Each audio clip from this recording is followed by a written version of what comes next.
Turquoise jewelry has adorned the human form for thousands of years. Worn by Egyptian pharaohs and Aztec kings, turquoise was one of the first gemstones to be crafted into jewelry. Fast forward to today, and turquoise hasn't lost its luster.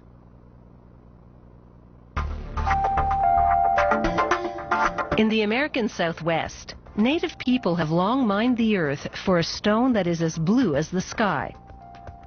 Turning it into jewelry is a tribal tradition.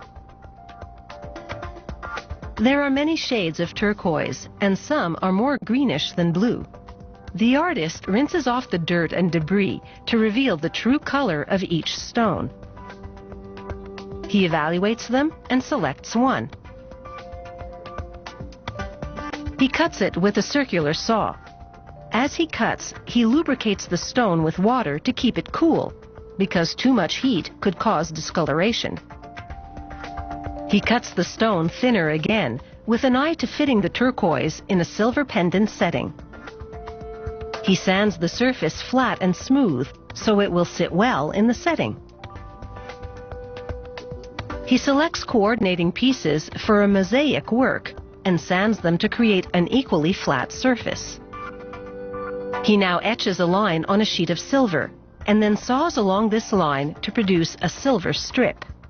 This silver strip will now be used to make the pendant setting.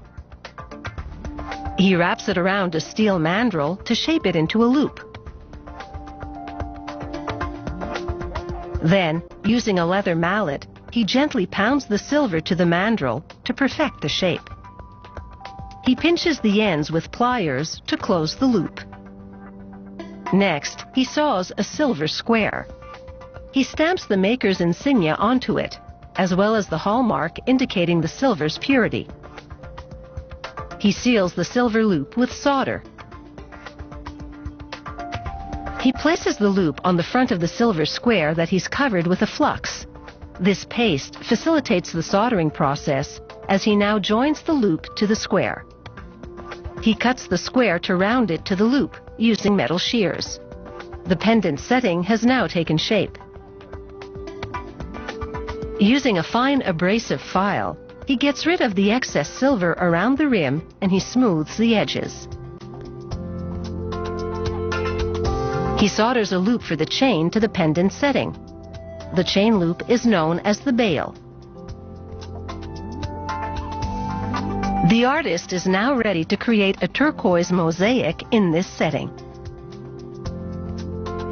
The initial cuts were just approximate, so the stones don't exactly fit together in the setting. He grinds each one a little at a time until they do. He's careful to not grind too much. That would leave gaps in the mosaic. Each stone must sit snugly against the next in the silver setting.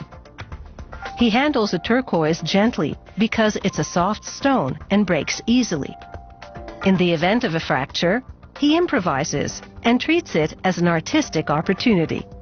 He cuts a tiny bit of another stone to complete the mosaic.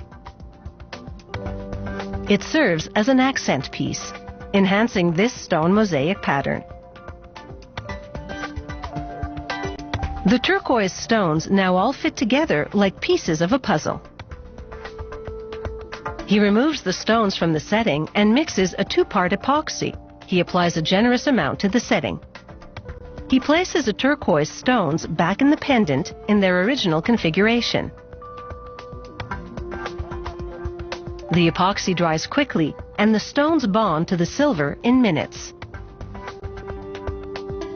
The turquoise mosaic now undergoes an intensive sanding, beginning with a rough grit sandpaper and ending with a fine one.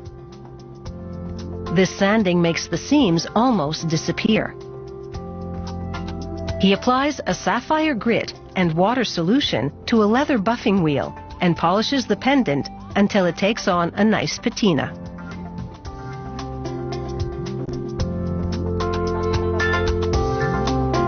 Crafted using techniques handed down through the generations, native turquoise jewelry still makes a statement, and it's why it never seems to go out of style.